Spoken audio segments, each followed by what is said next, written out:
Love that Kenny Gamble and Leon Huff production. They produced some great records. Philly International Record Company, sort of the 70s version of Motown, but we're in 1968 right now.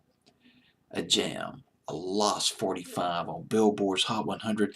The date, January 27th, I believe, 1968.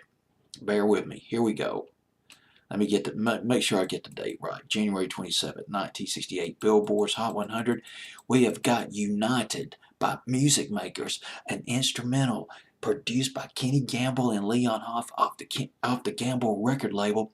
United at number 79. It debuted, well, it was at 91.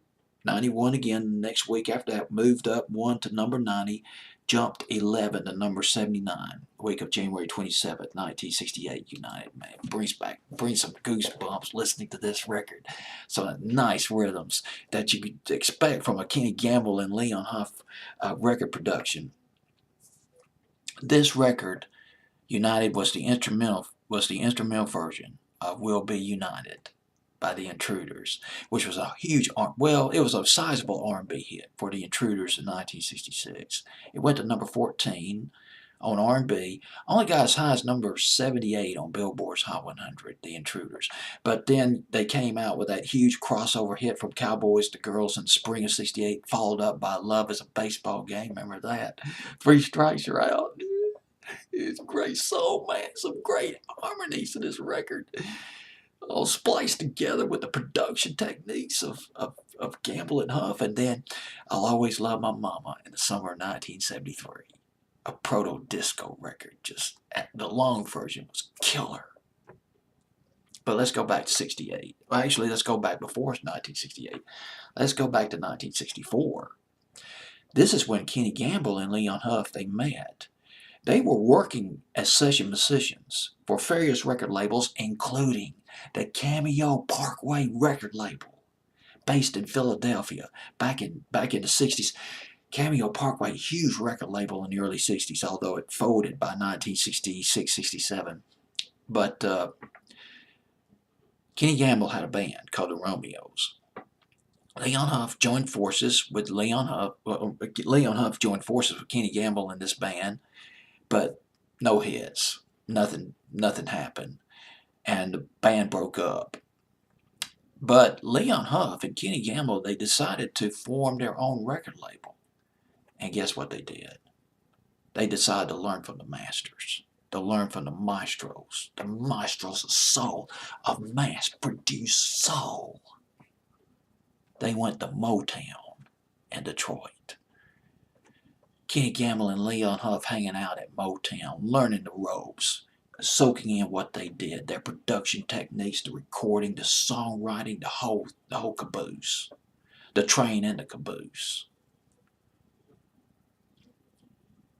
And, well, they formed their own label, start up an imprint, I believe it was Camp Gamble Records, and one of their biggest signings, you gotta remember this about Kenny Gamble and Leon Huff, their first major success, the Intruders.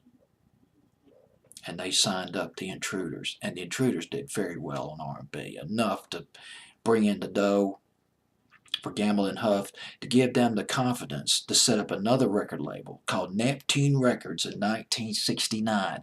They got financial backing from the Chess Record Group. And they were signing up the OJs, the 3 Degrees. We're in the late 60s, early 70s now. We're talking about a 1969, 1970 timeline. But when the Chess Record Group, when their management changed hands, Neptune Records sank. It just, I don't know if it went bankrupt, but it sank. It tanked.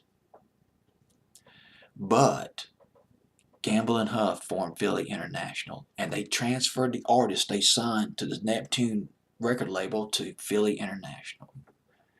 And what can I say? Me and Mrs. Jones by Billy Paul, a Gamble and Huff production.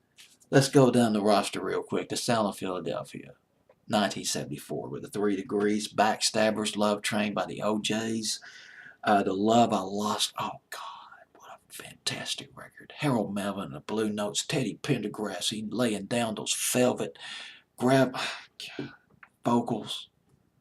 You know the score, man. They were like the almost disco, probably leaning towards the disco era, and they resuscitated, at least briefly, the career of Lou Rawls. You'll Never Find a Love Like Mine, back in the summer of '76, a production by Gamble and Huff. But it all started in the late '60s. And this collection, unfortunately, I don't know anything about the music makers. I don't, except they're probably more than likely a group of session musicians that were put together by Gamble and Huff. That's my guess. But they're on Billboard's Hot 100 at number, I missed my place, number 79. United, the music makers. Billboard's Hot 100, January 1968.